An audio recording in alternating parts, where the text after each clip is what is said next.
షైటెక్ మీ ఇంటిని మరింత అందంగా మార్చాలనుకుంటున్నారా? స్పెషల్ అట్రాక్షన్ తో పాటు లివింగ్ కి perfect solution. UPVC windows and doors, Bontada group. Godavari వరద జలాల సద్వినియోగం కోసం పోలవరం బనకచెర్ల పేరుతో ప్రతిపాదించినటువంటి ప్రాజెక్టుని ప్రస్తుతానికి ఆంధ్రప్రదేశ్ ప్రభుత్వం ఆపేసింది.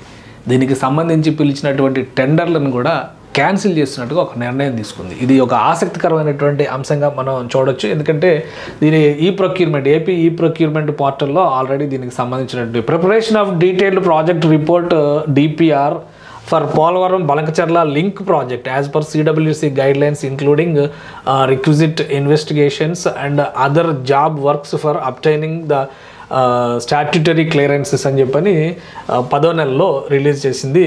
ఈ అక్టోబర్ నెలలో, అంటే గత నెలలో రిలీజ్ చేసింది. ఇప్పుడు దాన్ని క్యాన్సిల్ చేస్తున్నట్టుగా అనౌన్స్ చేసింది. ఇందులో ఒక 80,000 కోట్ల రూపాయలు, దాదాపుగా 80,000 కోట్ల రూపాయలతో ఈ ప్రాజెక్టు చేపట్టాలని చెప్పని ఒక అంచనా వేసింది. పోలవరం నుంచి బనకచెర్ల అంటే కర్నూలు జిల్లాలో ఉన్నటువంటి బనకచెర్ల వరకు లింక్ ఫేజ్డ్ మేనర్లో ఆల్రెడీ ఎగ్జిస్టెడ్ కెనాల్స్ కొన్ని, గ్రావిటీ ద్వారా ఉండేటువంటి కెనాల్స్ కొన్ని ప్రత్యేకంగా ఏర్పాటు చేయడం, అవసరమైన చోట లిఫ్ట్లు ఏర్పాటు చేయడం. ఈ లిఫ్ట్ స్కీమ్ ద్వారా వరద జలాల సద్వినియోగం కోసం ఈ ప్రణాళిక చేస్తున్నట్టుగా ఆంధ్రప్రదేశ్ ప్రభుత్వం చెప్పింది. ముఖ్యమంత్రి చంద్రబాబు నాయుడు ప్రత్యేకంగా దానికి డెమాన్స్ట్రేషన్ కూడా చేశారు. కొంతమంది ఈ ప్రాజెక్టుని వ్యతిరేకించారు, ఆంధ్రప్రదేశ్లోనే ఉన్నటువంటి కొంతమంది వ్యతిరేకించారు. అలానే ఎగువ రాష్ట్రాలు తెలంగాణ, కర్ణాటక లాంటి రాష్ట్రాలు అభ్యంతరాలు తెలియజేసినాయి ఈ వరద జలాలు కనుక. ఎందుకంటే అటు మహారాష్ట్ర, కర్ణాటక ఇవి కూడా కొంత వరద జలాలకు సంబంధించినటువంటి సమస్య ఉంటుంది కాబట్టి వరద జలాల వినియోగం పేరుతో కనుక నీళ్లు తీసుకెళ్తే ఎగువ రాష్ట్రాలకు ఇబ్బంది వస్తుందని చెప్పని తెలంగాణ, మహారాష్ట్ర, ఇటు కర్ణాటక, అలానే కృష్ణా జలాల స్థిరీకరణ విషయంలో కూడా కొంత అన్యాయం జరుగుతుందని చెప్పిన అభ్యంతరాలు ఇవన్నీ వచ్చినాయి. మొత్తం అన్ని పరిశీలించిన తర్వాత పర్యావరణపరమైనటువంటి అంశాలు వీటన్నిటిని దృష్టిలో పెట్టుకుని చూసిన తర్వాత బహుశా కొన్ని సంప్రదింపులు జరుగుతుంటాయి. ఆ తర్వాత ఈ కీలకమైనటువంటి నిర్ణయం తీసుకున్నది ఆంధ్రప్రదేశ్ ప్రభుత్వం. దీంతో రద్దు అనేటువంటి ప్రతిపాదనని చేసింది. యాక్చువల్గా government of Andhra Pradesh Polavaram Banakacherla link project ఇక్కడ పోలవరం దగ్గర నిర్మాణం జరిగిన తర్వాత అక్కడి నుంచి ఆ లింక్ వాటర్ ఏ విధంగా తీసుకురావాలంటే కృష్ణానదికి ఎగువన హరిశ్చంద్రపురం దగ్గర ఒక బ్రిడ్జ్ కట్టి అక్కడ ఒక రిజర్వాయర్ మెయింటెనెన్స్ ద్వారా అదనపు జలాలని ఇటు మళ్లించాలి. అలా ఇది మొత్తం ఇక్కడ బనకచెర్ల బొల్లపల్లి రిజర్వాయర్, ఇది బహుశా ఉమ్మడి ప్రకాశం జిల్లా పరిధిలోకి వచ్చేటువంటిది. అక్కడి నుంచి ఇక్కడికి బనకచెర్ల కర్నూలు జిల్లా పరిధిలో ఉన్నటువంటి బనకచెర్ల వరకు 3-4 లింక్ కెనాల్స్గా కొత్తగా తీసుకురావాల్సినటువంటి వాటన్నిటిని దృష్టిలో పెట్టుకొని చేశారు. అయితే ఇప్పుడు అనూహ్యంగా ఈ అభ్యంతరాలన్నిటి నేపథ్యంలో దీన్ని నిలుపుదల చేయాలని చెప్పి నిర్ణయం తీసుకున్నారు. అలానే ప్రణాళికలో కొన్ని మార్పులు చేయబోతున్నట్టుగా తెలుస్తుంది. నల్లమల సాగర్ వరకే మొత్తం. అసలు ఇంకొక విషయం ఏంటంటే ఈ ప్రాజెక్ట్ని అమలు చేయడానికి జలహారతి కార్పొరేషన్ అని చెప్పిన ఒక కార్పొరేషన్ని ఏర్పాటు చేసింది ఆంధ్రప్రదేశ్ ప్రభుత్వం.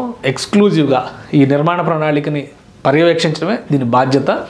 3 దశల్లో ఈ గోదావరి బనకచెర్ల ప్రాజెక్ట్ లేదా పోలవరం బనకచెర్ల లింక్ కెనాల్ ప్రాజెక్ట్ని అమలు చేయాలని చెప్పని భావించారు. కానీ ఇప్పుడు తాజాగా తీసుకున్నటువంటి నిర్ణయం ఫలితంగా దీన్ని 2 దశల్లో నిర్మించాలని భావిస్తున్నట్టుగా తెలుస్తుంది. ఇక్కడ బొల్లపల్లి నుంచి బనకచెర్ల వరకు అనేటువంటి ప్రతిపాదనలు పక్కన పెట్టి ఈ ప్రాంతంలోనే నల్లమల సాగర్ వరకు ఈ ఎక్స్టెన్షన్ ప్రోగ్రామ్ని చేయాలి. అంటే నల్లమల సాగర్ వరకు అంటే నల్లమల సాగర్ ఎక్కడ వస్తుంది అనేది కూడా ఒకసారి మనం చూడాలి. ఇది గూగుల్ మ్యాప్స్లో చూస్తే క్లియర్గా అర్థమవుతుంది. పోలవరం ఈ పరిసర ప్రాంతాల్లో పోలవరం మొదలైతే సో ఇక ఈ అంచు నుంచి మొత్తం కృష్ణానది విజయవాడ దగ్గర ఇక్కడ ఎగువన రావడం, అక్కడి నుంచి తీసుకొచ్చి ఈ నల్లమల సాగర్కి కనెక్ట్ చేయడం.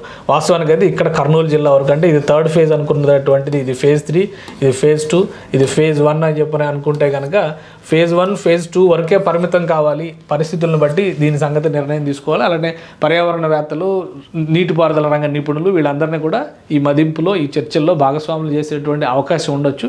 ప్రస్తుతానికైతే గోదావరి బనకచెర్ల లింక్ ప్రాజెక్టు సంబంధించినటువంటి టెండర్స్ని రద్దు చేసిన ఆంధ్రప్రదేశ్ ప్రభుత్వం. ఇది ఒక ఆసక్తికరమైనటువంటి అంశం.